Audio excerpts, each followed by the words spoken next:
에이징 인 플레이스와 주택 개조에 대한 강의를 맡게 된 김수용이라고 합니다. 여러분들 에이징 인 플레이스 아무래도 좀 낯선 용어라고 보실 텐데요. 이 영어 표현에서 보신 바처럼 플레이스 한 장소에 에이징 그 나이 듦을 가져간다 이런 의미로 표현 해석하시면 될 것 같습니다. 그래서 이 내가 살아가는 그 지역, 내가 살아가는 그 집에서 얼마만큼 그 나이가 들어간지 그에 따라서 그러면 이 그 고령자들이 그 계속적으로 잘 살아가기 위해서는 그 집을 어떻게 갖춰야 될 것인지 고령자에게 편안한 그런 주택으로 개조하는 것인지 개조가 필요한지 이거에 대한 부분을 살펴보는 시간으로 강의를 진행하도록 하겠습니다.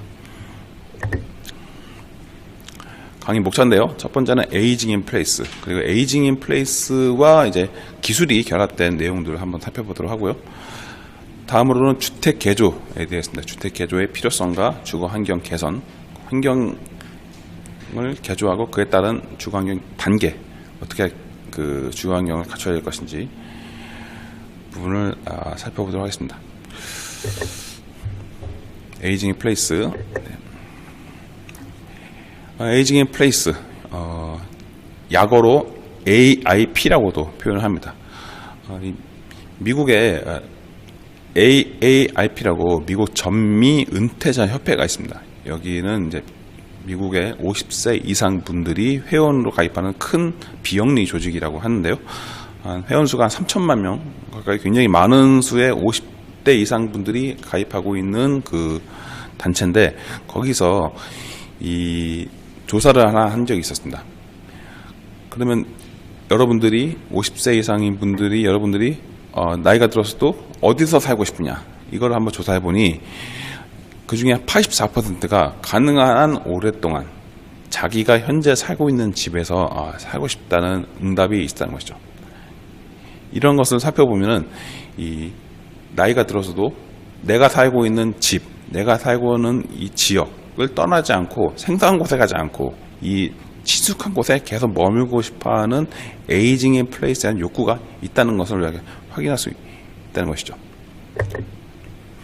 그럼 에이징 인 플레이스가 어떤 의미를 포함하고 있냐? 그래서 가능한 오랫동안 확실하고 편안하게 자신의 주택에서 살 수 있는 하나의 능력이라고 볼 수 있겠습니다. 그래서 리버빌리티, 살기 좋음, 살아갈 수 있는 능력.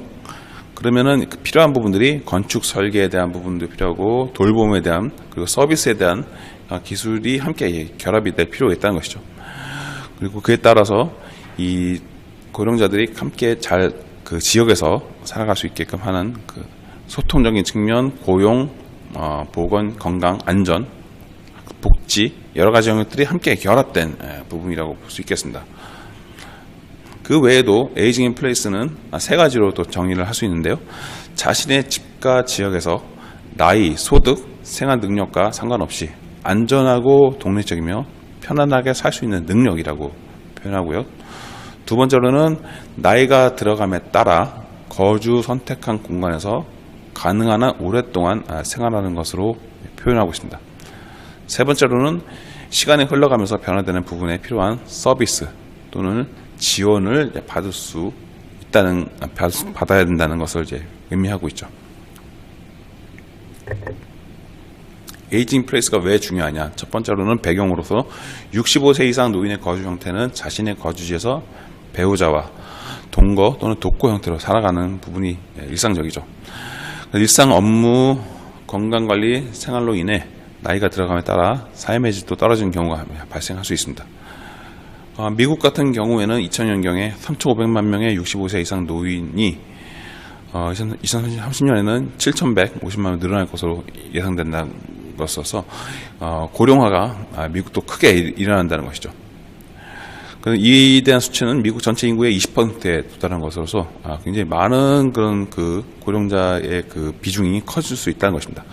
그에 따라서 노인의 증가로 인해 발생할 수 있는 문제가 이제 전례가 없는 그런 형태로서 현재의 경제적 문제에 따르면 노인을 지원하는 데 필요한 의료 시스템과 지역 지원 시스템의 부족한 실정이 노인을 좀 어렵게 할 수 있다는 그런 측면이 나타날 수 있다는 것입니다. 그에 따라서 가장 중요한 부분은 지역에서 나이 들어가고 살고 싶어하는 분들에게 많은 커다란 그런 하나의 그 문제점으로서 에이징 인 플레이스에 대한 그 욕구가 굉장히 커질 수 있다는 것이죠. 노화에 따라서 일상생활 수행하는 데서도 차이가 나타날 수 있습니다. 개인적인 그 노화로 인해서 발생할 수 있는 여러 가지 영역에서 이 시력 감퇴에 대한 부분들, 그 외 근력이라든지 지구력의 감소, 어떤 사무라든지 어떤 일을 처리하는 데 능력이 좀 줄어들고 낙상 위험도 늘어나고 질병의 위험도도 커지면서 그에 따른 또 변화로서 청력의 감퇴, 움직임의 감퇴 등 그 신체적으로 발생할 수 있는 다양한 노화 현상들이 나타날 수 있습니다. 그에 따라서 발생할 수 있는 일상생활 수행에서 집에서 돌아다니는 부분, 안전하게 운전하는 부분, 외부 사람들과의 관계, 주택을 유지하고 건강을 잘 유지하는 여러 가지 부분에서 영향을 받을 수 있다는 것이죠. 그러면 가정 내에 있어서 에이징 인 플레이스에 있어서 새로운 이슈들이 나타날 수 있는데요. 세 가지로 볼 수 있겠습니다. 첫 번째는 주택 개조, 다음으로 지원, 그리고 일상 문제에 대한 부분인데요. 주택 개조에 대한 부분은 접근성 고려. 이 주택이 얼마만큼 이 고령자가 그 집에서 오랫동안 살아가는 데 있어서 그 젊었을 때는 느껴보지 못했던 이 노화로 인해서 발생하는 여러 가지 불편함들, 그에 따라서 이 접근하기 어려웠던 부분들이 발생할 수 있다는 것이죠. 그래서 이런 접근성에 대한 고려가 필요하고, 유니버설 디자인이라는 용어는 이제 누구나 사용하기 편리하게끔, 누구나라는 것은 연령, 장애, 성별 이런 거 상관없이, 신체적인 장애 이런 거 상관없이 누구나 사용하기 편리하게끔 만들어진 하나의 그 디자인, 그 개념이라고 볼 수 있는데요. 이러한 그 일반적인 그런 형태의 그 디자인 요소가 아니라 고령자뿐만 아니라 장애가 없는 분들 사용할 수 있게끔 새로운 디자인 요소가 접목이 된 필요가 있다는 것을 의미하고 있습니다. 지원적인 부분에서는 부양에 대한 부분, 시간적인 부분, 부양에 대한 책임, 일과 가정의 균형, 심적, 육체적 스트레스 관리에 대한 이슈가 발생할 수 있다는 것이죠. 일상 문제적인 측면에서는 주택 개조로 인해서 발생할 수 있는 사고들, 주택 개조가 이루어지지 않아서 젊었을 때 같이 일어나지 않아야 될 사고가 나이 들어서는 발생할 수 있다는 것을 이제 그런 개연성을 가져야 된다는 것이죠. 그리고 간병에 대한 부분, 그리고 독립적인 생활, 교육, 이런 부분들이 함께 어우러지는 그런 이슈들이 나타나고 있습니다. 에이징 플레이스의 부분에서 기술적인 요소도 이제 함께 이제 그 결부가 될 수 있는데요. 가정 자동화, 홈 서비스, 헬스케어, 커뮤니케이션, 보조 공학, 홈 디자인, 이 6가지 영역들이 함께 어우러지는 그런 그 기술적인 부분에서의 변화가 나타날 수 있는데요.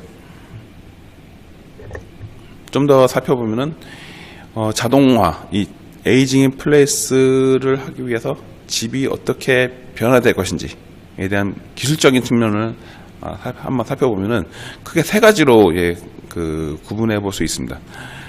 헬스케어적인 측면과 그 원격 돌봄, 가정 환경, 이 3가지 가정 안전에 대한 부분을 살펴보면요.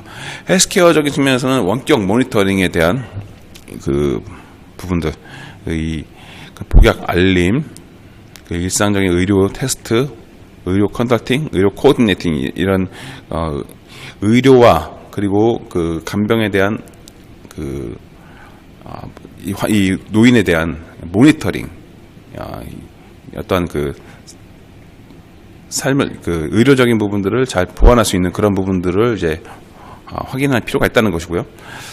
두 번째로는 롱 디스턴스 케어기빙이라고 했는데, 원격 돌봄, 멀리 있는 그 고령자분들을 케어하는 데 있어서 확인해야 될 부분들이 가족 돌봄에 대한 부분과, 그리고 커뮤니케이션, 가족과 그 외부 사람들과의 그 소통을 잘 유지할 수 있는 부분들, 그리고 외부 주변 환경과의 관계를 유지하고 그에 따라서 외로움을 극복할 수 있는 그런 노력들이 이제 필요하다는 거 이제 볼 수 있겠습니다.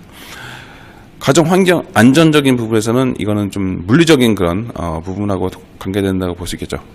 그래서 이 내부의 안전을 높여서 낙상을 예방할 필요가 있고, 그리고 그에 따른 보안, 그리고 조명도 굉장히 중요한 부분이라고 볼 수 있겠습니다. 이런 주변에 잘 어두워서 발생할 수 있는 그런 안전사고를 대비할 수 있는 그런 요소라고 볼 수 있겠죠. 그럼 주택개조에 대한 부분을 한번 살펴보도록 하겠습니다. 주택개조의 필요성으로서 첫 번째, 낙상에 대한 개념을 먼저 살펴볼 필요가 있는데요. 낙상이란 것은 갑자기 의도하지 않은 자세의 변화로 인해 당시의 몸의 위치보다 낮은 곳으로 넘어지거나 바닥에 눕는 것을 이제 말하기도 하고요. 균형을 잃어버린 상태에서 손, 둔부 등 신체 일부가 바닥에 닿는 상황을 표현하고 있습니다. 또는 이제 비의도적으로 발생한 사건으로 인하여 사람이 다치거나 사망하게 되는 등의 일상생활에 주장을 준 모든 사건을 포괄하는 용어로도 사용하고 있습니다. 그래서 낙상이라는 것은 질병이 아닌 사건으로 질병 코드가 없어서 정확히 집계되지 않은 특징을 갖고 있죠. 그래서 이 낙상으로 인해서 어떻게 보면 이 가장 노인분들의 사망으로 이어질 수 있는 가장 큰 요인으로 이제 나타나고 있는데요. 그만큼 이 넘어짐이 외부에서 넘어질 수 있지만 특히 집안 내에서도 이러한 낙상에 대한 위험성을 이제 내포를 하고 있습니다. 특히 오래된 주택일수록 이러한 고령화를 전혀 배려하지 않은, 생각하지 못했던 부분들이 있다 보니 그런 부분에서 이 신체적인 노화로 인해서 이 낙상의 위험도가 크게 형성될 수 있는 것을 이제 확인할 필요가 있다는 것이죠.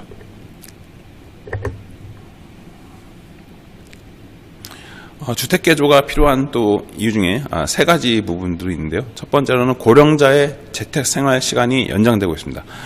평균 수명이 길어져서 퇴직 후 집에서의 생활 시간이 이전과 비교해서 길어진 측면이 있는 것이죠.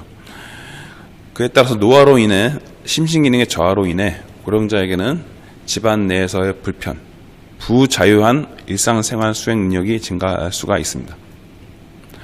그리고 신체적 노화, 심신기능의 현저한 저하로 인해서 이제 기능들이 이제 많이 약화된다는 부분이 발생할 수 있는 것이죠. 후기 고령자일수록 그러한 경향이 높아지면서 인지증인 고령자의 발생률도 이제 증가할 부분이 있습니다. 세 번째로는 가정 내 개호력. 개호력이란 말은 이제 요양, 돌봄에 대한 능력을 이제 표현하는 건데요. 핵가족화가 진행되면서 여성의 사회 진출이 많아지면 따라 예전과 다른 그런 돌봄 형태가 나타날 수 있는 것이죠. 그리고 심신기능이 저하된 고령자의 일상생활 수행 능력을 유지하고 자립하는 데 어려움이 발생할 수 있습니다. 이러한 부분들을 극복하기 위해서 국가에서는 장기요양보험 제도를 채택을 하고 있지만, 그에 따라서 요양보호사가 이제 와서 이제 재택 서비스도 하고 여러 가지 간호, 간병, 요양 서비스를 제공하고 있지만, 그 부분에서 고령자의 주거 생활을 충분히 유지하는 데는 이제 어떠한 한계점을 이제 보이고 있다는 것이죠. 다음으로 가정 내 사고의 증가, 본인의 부주의와 부적합한 주택 환경으로 인해 가정 내 안전사고의 발생률이 증가하는 측면이 있습니다. 부주의가 있어도 큰 사고로 이어지지 않는 환경 만들기가 이제 중요하다고 볼 수 있겠죠. 마지막으로 와상 상태의 고령자의 증가. 와상 상태 같은 경우는 이제 누워 계신 분들을 표현한다고 볼 수 있는데, 거동이 불편하신, 누운 채로 생활하신 고령자가 늘어남에 따라서 간병인의 부담도 커진다고 볼 수 있겠죠. 특히 이제 기저귀를 사용하는 고령자의 경우 이동의 제한, 배설 동작의 부자유로 인해 돌봄에 대한 부담이 이제 크게 증가하는 경우가 있습니다. 그러면 주택개조를 하면은 어떠한 효과가 있을까?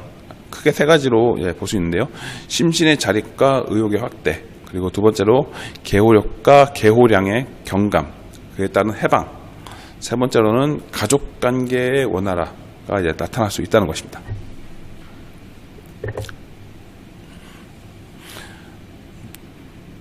주거 환경을 개선하기 위해서는 어떠한 부분들이 필요한지 한번 살펴보면요. 첫 번째로는 실내 마감재의 미끄럼 방지가 필요하죠.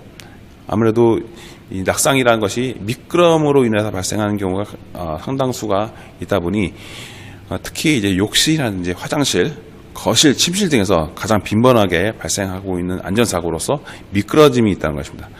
원인으로서는 바닥 재질이 미끄럽거나 바닥에 물기가 있거나 하는 경우가 일반적이라고 볼 수 있는데요. 그에 따른 해결책으로서는 미끄러운 바닥재 사용은 가급적 피하고 방이나 거실 등의 바닥에 습기가 없도록 유지하는 것이 이제 필요하다고 볼 수 있겠죠. 두 번째로는 실내 단차 제거입니다. 실내 공간에서 단차는 걸려 넘어지는 안전사고의 주 원인으로 작용을 하고 있고요. 해결책으로서는 단차가 낮은 경우에는 문지방을 아예 없애거나 단차가 어느 정도 약간 있는 경우에는 단위 높이와 인적 공간의 성격을 고려해 중간 발판을 설치하거나 경사로를 설치할 수도 있습니다. 다음으로는 욕실문 개폐 방향 및 손잡이 종류를 조정할 수 있는데요. 욕실의 규모는 협소한 상태에서 욕실문이 안쪽으로 열리는 경우가 많이 있습니다. 이럴 경우에 만약에 그 욕실 내에서 어르신이 욕실 문 앞에 넘어져 있는데 욕실 문이 안으로 열 경우에는 그 어르신 때문에 본인이 진입을 못하는 경우가 있습니다. 그러다 보니 미닫이로 이렇게 하거나 밖으로 이렇게 뺄 수 있는 그런 문으로 설계가 될 필요가 있다는 것이죠. 그러다 보니 그리고 이제 손잡이 같은 경우도 과거에는 동그란 손잡이가 많았는데 최근에는 이렇게 레버형 형태의 손잡이로 변경을 하는 경우가 많이 있죠. 그러다 보니 이제 쉽게 문을 열 수 있게끔 해주는 그런 형태가 있고 또는 이제 푸시형으로 미는 푸시형 형태도 있는 형태로 이제 그 변화를 가지고 있는 상황입니다.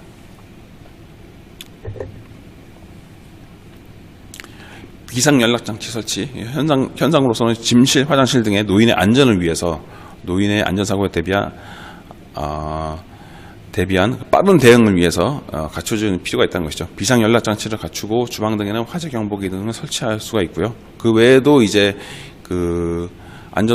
노인 주거 주택계주로서 가장 많이 사용되는 부분이 바로 안전손잡이입니다. 특히 이제 변기 옆이라든지 욕실 부분 이런 부분에서 손을 잡고 일어나고 손을 잡고 들어가고 안전손잡이를 잡고 들어가고 안전손잡이를 잡고 나오고 하는 그런 몸의 그 신체적 그런 그 안전성을 가장 높이는 요소로서 안전손잡이를 적절한 위치에 배치를 하는 것이 필요하다고 볼 수 있겠죠. 다음으로는 샤워기 세면대 높이도 조절할 수 있습니다. 샤워기가 설치되는 샤워 거리대의 높이 조절은 안 되고 한 위치에 고정되어 있는 형태가 이제 존재하고 있는데 요통 등 많은 노인이 갖고 있는 대표적인 만성 질환에 대비하기 위해서 높이 조절이 가능한 수직형 샤워기 거리대나 이런 그 유압식으로 해서 위아래로 그 이동이 높이가 조절이 되는 형태로 그 고령자분들 또는 휠체어를 타신 분들 이분들에게 접근성 그리고 안전성, 자립성을 높여줄 수 있는 그 요소로도 활용될 수 있습니다. 2005년도에는 우리나라에서도 노인 가구 주택 개조 기준을 수립을 한 상황입니다. 그래서 이 최근에 지어진 집들 같은 경우는 노인분들의 안전사고를 줄이고자 다양한 그런 배리어 프리한 그런 형태의 그 주택 기준들을 마련해서 안전성을 높이고 있는 추세이기도 하죠. 그렇지만 아직까지 과거에 지었던 집들, 오래된 집들 같은 경우는 그런 부분들이 적용이 안 된 부분이 있다 보니 그런 새로운 고령자분들이 그런 지역에 또 많이 살다 보니까 그런 안전성을 높이는 그런 요소가 이제 필요하다고도 볼 수 있겠습니다. 그래서 각 집안에 구성된 각각의 공간별로 필요한 그러한 개조 항목들을 정리한 부분인데요. 단차 같은 경우는 현관 내외부, 침실, 거실, 욕실, 화장실, 부엌이나 식당, 발코니 여러 가지 영역에 따라 설치가 필요하다는 것을 이제 볼 수 있고, 그 외에 비상연락 장치 같은 경우를 보니까요, 침실, 또 욕실, 화장실 같은 개인적인 그런 사생활 공간 같은 경우는 이런 외부와 이제 연결이 안 될 수 있다 보니 비상 연락 장치를 갖추는 것도 좀 필요하다고 볼 수 있겠죠.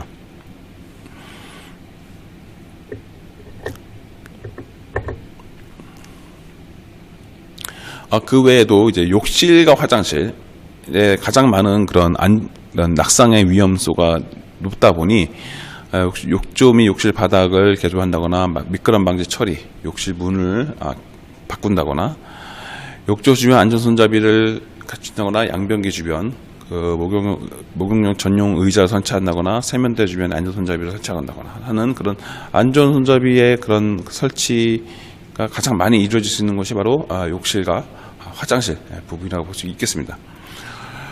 그 외에 이제 부엌이나 식당에서는 가스 안전 밸브, 화재 경보기, 가스 경보 장치, 상부 수납장, 작업대 이런 것들에 대한 일정한 그 안전성을 높이는 조치가 이제 필요하다고 볼 수 있겠죠.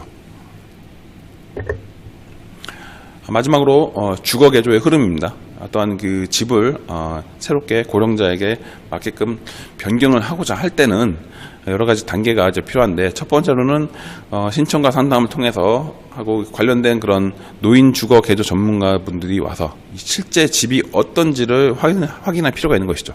그에 따라서 그 수요자들의 그런 욕구, 그리고 거기에 거주하시는 고령자분들의 생활 형태, 여러 가지 부분들을 다 고려를 하고 판단을 통해서 구체적인 그런 개조 내용을 이제 판정을 통해 가지고 이 수요자와 그 전문가분 간의 그런 협의를 통해서 일단 기본적인 그런 안을 만든 다음 시행업체가 함께 동행해서 그 시행업체가 함께 바라보는 부분과 같이 해서 협의를 결정하고, 그에 따른 신청서와 견적서, 도면이 나온다는 것이죠.